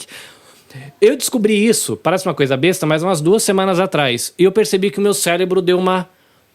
Não, legal, você não vai perder a ideia, você pode perder, fica menos ansioso, anota no Trello sua ideia, ela vai estar lá. Divide lá por categoria, eu fiz, né? Aí meu cérebro parece que descansa, tá aquela listinha de ideias. Aí eu vou lá no Google Tasks, eu vou chegar em casa, corrigir o título da live de hoje que está errado. Pronto. O meu cérebro parece que descansa, senão aquele negócio fica na minha cabeça o dia inteiro, eu morrendo de medo de esquecer aquilo. Listas, né? Eu achei interessante. Aqui veio o Miro, App Web e é o TDAH do Trello. São ótimas ferramentas. Diga. Carlinhos, uma coisa que você falou você está usando o Trello e está fazendo listas de tasks. Daqui a 1 ano, você me conta se você continuou fazendo isso? Porque uma coisa do TDAH às vezes você se empolga. Você se empolga muito. Nossa, descobri um aplicativo novo. Usei durante 3 meses, 6 meses, abandonei e eu esqueci de entrar. Aí o dia que eu esqueci um dia, eu abandonei o resto porque aí eu não marquei, ficou um monte de tarefa, eu fiquei nervosa porque não tinha um monte de coisa marcada, eu abandonei para tudo sempre. Então o negócio é você encontrar o que funciona para você. Se isso funciona para você e você lembra de acessar, porque às vezes nem a agenda do celular, a pessoa anota na agenda do celular para olhar na agenda física e anota na agenda física para olhar no calendário da parede. Ela não olha em nenhum dos 3 e esqueceu todos os compromissos.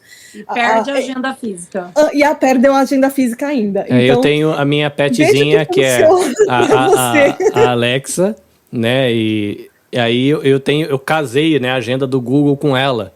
Ela já acorda de manhã, bom dia, hoje a previsão do tempo é não sei o que, e você tem 2 coisas para fazer hoje.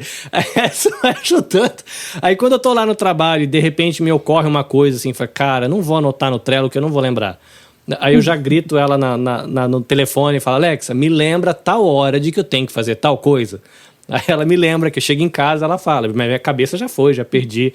É muito... O pessoal tá dando risada aqui, que você tá se identificando com as coisas. Eu uso Evernote. Então, eu organizo todas as coisas do podcast. Eu tô há já quase 10 anos fazendo podcast. A Tribo tem quase 4, mas eu tinha um outro projeto antes. Então, eu uso o Evernote para fazer coisa de podcast. Eu tenho um caderno no Evernote chamado Pautas. Porque eu sou exatamente assim. Se eu não anotar, eu vou pensar, meu Deus, eu não tenho tema para pauta, eu não sei. Aí eu vou lá na lista e anoto e coloco vários links de referência que eu achei. Quando alguém falou, você já pensou em fazer um podcast sobre isso? Aí coloco vários links de referência e esqueci o resto da vida. Mas eu fui contar, eu tenho 6 anos de assunto de pauta lá. Mas se alguém me perguntar agora, Tata, você tem um tema para você fazer um podcast amanhã? Eu falo, eu não tenho, eu não sei, eu esqueci todos. Mas aí eu lembro do caderninho e aí tem um monte de tema anotado com vários links de referência e coisas assim. Senão eu me perco. O que funciona para você, faça o que funciona para você. Coisa linda. Doutora Cláudia. É diferente falar doutora, porque a nossa amizade aqui para a participação do podcast, a gente sempre trata por Cláudia, né? É engraçado falar doutora Cláudia. Pode falar. Não, pode falar Cláudia mesmo. Muito bem, então, Cláudia, diz aí suas dicas. Assim, quando você falou da questão do acolhimento, voltando para o acolhimento, eu sempre ensino meus pacientes a questão da autocompassividade, né? Claro que é importante o autoconhecimento, então, assim, também, mas assim, essa coisa do autoacolhimento, né? De você mesmo também não ficar se cobrando o tempo inteiro porque errou, porque não sei o quê, porque acontece essas situações. No momento em que eu também me acolho e falo, não, mas eu acho bonitinho as crianças, elas, ao mesmo tempo que elas têm essa questão ali, elas também já encontram uma outra solução, elas são muito rápidas também, podem esquecer rápido, mas também elas são agitadas, mas elas, Aí, então, elas lembram dessa questão, eu faço todo um treino, eu trabalho com a terapia comportamental, então eu trabalho todas as questões da questão do pensamento, comportamento, quer dizer, pensamento, emoção, comportamento, né? Então, eu sempre trabalho com as minhas crianças essas questões principalmente de se aceitar, como é que eu posso olhar de outra forma, né? Os olhares tornados, as funções cognitivas que elas têm, né? E para os pais, também eu procuro mandar materiais explicando para os pais uma linguagem que eles também possam entender, né? Porque dependendo do nível educacional dos pais também, a gente adapta também os materiais, a gente adapta uma linguagem para que eles também possam entender, e eles também possam organizar a casa para que eles ajudem a criança, né, porque que possui córtex. Tudo bem que também, né, alguns pais também têm o TDAH, né, então tem uma questão de carga genética muito grande também. Aí, mas eu ajudo que os pais ajudem a criança a se organizar, né, e elas também possam acolher, fazer esse trabalho, os pais mesmo também desativarem um pouco esse pensamento automático de que meu filho é burro ou alguma coisa assim, que vem automaticamente também, então eles pensarem, não, muito ali, é o jeito dessa criança, né? Então aceitar esse filho também essa desconstrução dos filhos ideais também, né, porque às vezes o pai os filhos também têm essa visão dos pais ideais, né? Nós também temos, os pais também têm uma ideal dos filhos, né? Ai, meu filho tem um defeito. Não é meu filho tem um defeito, né? Mas a desconstrução do que eu também idealizei como um filho, mas é um filho, é seu filho, aquilo lá é meu filho, não é um defeito ou sem defeito, o seu filho é daquele jeito, né? De uma forma real, né? Mas então, eu sempre ajudo nesse sentido, assim, eu dou essa dica assim, que os pais procurem, né, também desmistifiquem a questão da terapia, no caso dos filhos, e os próprios mesmo também, né, se for o caso também, se acolherem como os pais também, porque tem muita questão da culpa dos pais também, onde foi que eu errei, que meu filho é assim, sei lá, na gestação, tem alguns pais que se culpam, né, que a minha gestação foi assim, então por isso que ele nasceu assado, a gente fala que tem nada a ver uma coisa, mas enfim, tem toda uma culpa de ter gerado um filho assim também, então existe toda essa questão também para trabalhar com os pais, então os pais não é simplesmente,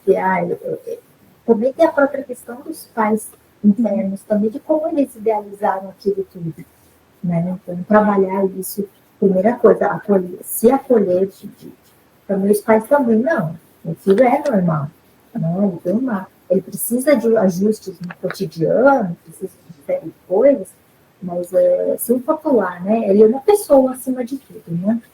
Cláudia, você me deixou aqui um ótimo tema para um episódio futuro, que é a gente falar dessa questão da aceitação, maternidade e paternidade, não só para filhos neuroatípicos, como filhos com deficiências, né? Que aí tem um leque, né, muito grande de coisas, mas um ótimo tema. Muito obrigado pelas dicas de Tata Finoto, Mili Miata e Cláudia Kobayashi.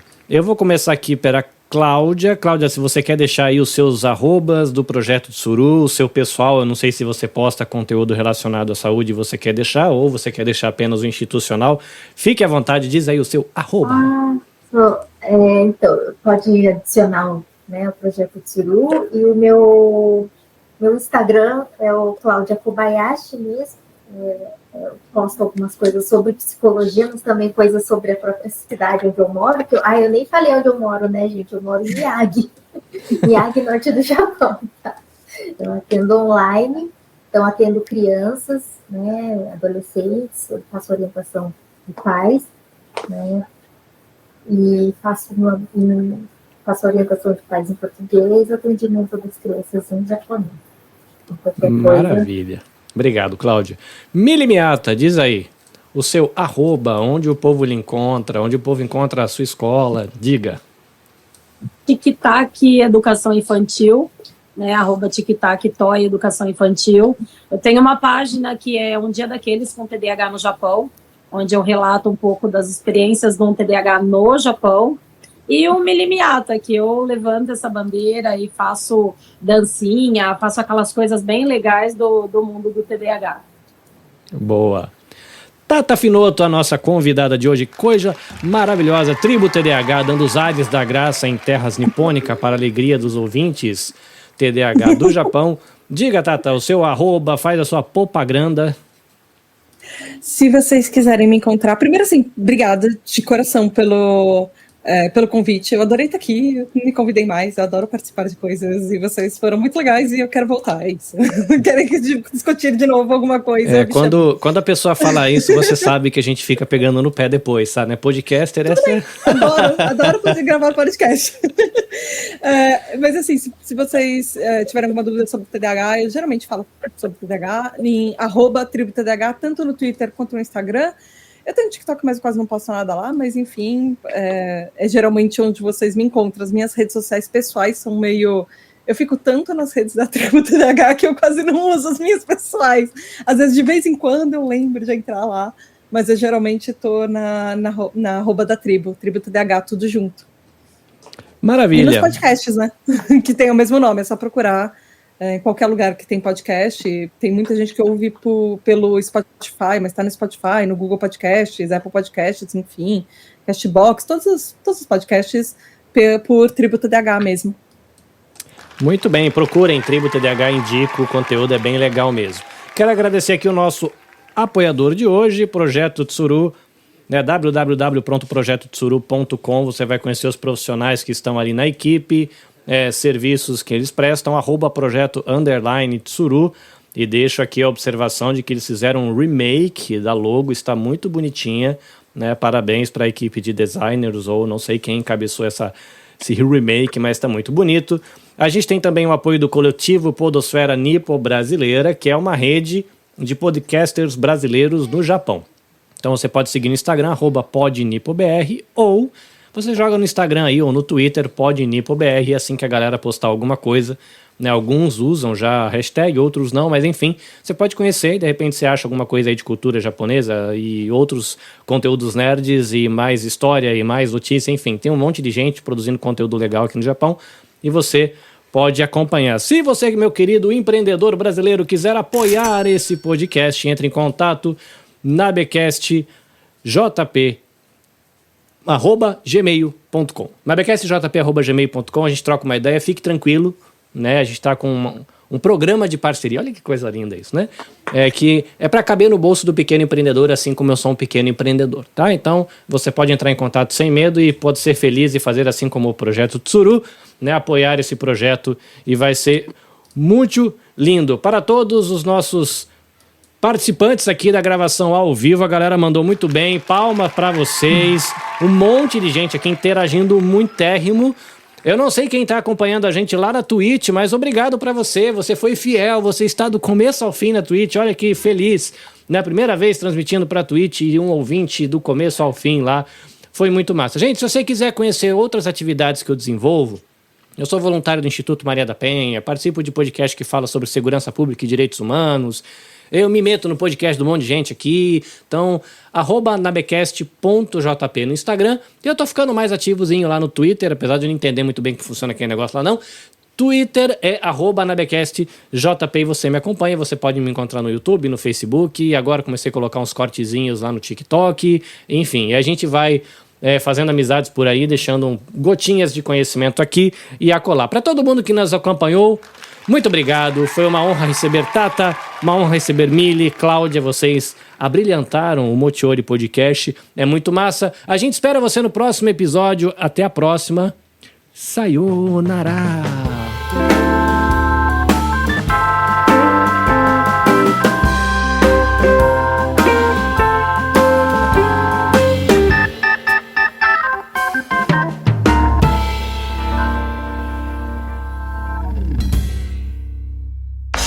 Este episódio foi editado pelo Nabecast. Saiba mais em www.nabecast.jp. Nabecast, conectando pessoas, desenvolvendo amizades, construindo parcerias e compartilhando vida através de podcasts.